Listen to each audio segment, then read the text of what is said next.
My name is Kenrick Davies, and I teach pre-AP Physics and AP Physics at Sherman High School. This was my project. It was called Power to the People, and it really just was all centered around the ideas of electromagnetism and the basic principle that generators use to make electricity, to make power. So I had the students research and design their own power plant that would be placed somewhere in the vicinity, in the city of Sherman or in the localized area, and they had to build a working model of the generator or the power plant that would be able to produce current or possibly light a light bulb. A few of them actually got to light the light bulb. And this was really just a project over electromagnetism at its heart, but it became kind of a project over problem solving and all of the different things that go into building a structure and making it work and having it integrated into the community. So it turned out to be something really, really special.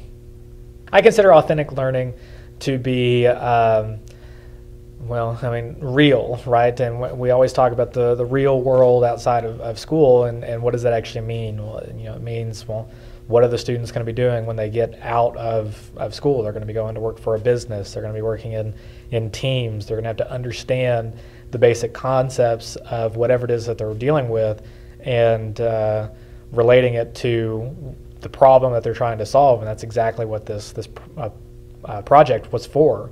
It gave them a problem that wasn't easily solved, and they had to come together, having a group that had specific roles, that had team members that could do certain things better than others, and they had to merge everything together, work together, and solve the problem. And I think that is what authentic learning is all about, no matter what the concept. I told them up front that we were going to have community members come in, the CEO of a local power company and the city engineer for Sherman, and they just looked at me with their big eyes and said, "Are these real people? Are they actually coming in?"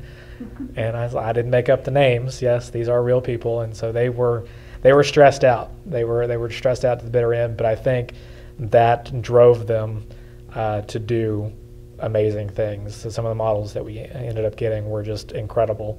And what they were able to come up with, and the presentations in general, very professional, and I don't think they would have been pushed to do something otherwise to that degree if they didn't have that community member, looming over their head saying, "This is what you need to be doing."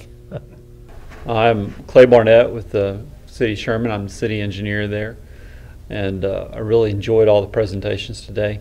Actually had a relationship with Kendrick when he came out to the city and had a look at our different facilities and our operations in order to get ideas for how to better bring real world experiences into the classroom. And I think he's done a good job of meshing that with certainly with this project. We were able to see a number of different types of solutions for how to generate power, and a lot of thought went into those presentations, and very impressed with the speaking skills of the young presenters. I know that that's a challenge for those with less experience, but communication skills will take you sometimes take you a lot further than a lot of other skills that they teach you in college or in high school. This project was different from other projects in the sense that it was a little more realistic, and you had to go out there and learn real things that are outside of these walls at school. With other projects, we typically just have to learn the material and do a PowerPoint or speak about it in class. With this one, it was, realistic, real life situation, and you really had to go out there and do the research and understand the concepts that went with it. So it was really different. The hardest part of the project, other than the time limit, was probably coming up with a unique idea, because everyone's heard of solar energy or wind energy, that kind of thing. We came up with something completely different in burning grass pellets to form thermal energy, which went to the power lines and created electricity. So it was something unique and different, and it was really hard to come up with something outside of what everyone else had thought of, outside of the box, really.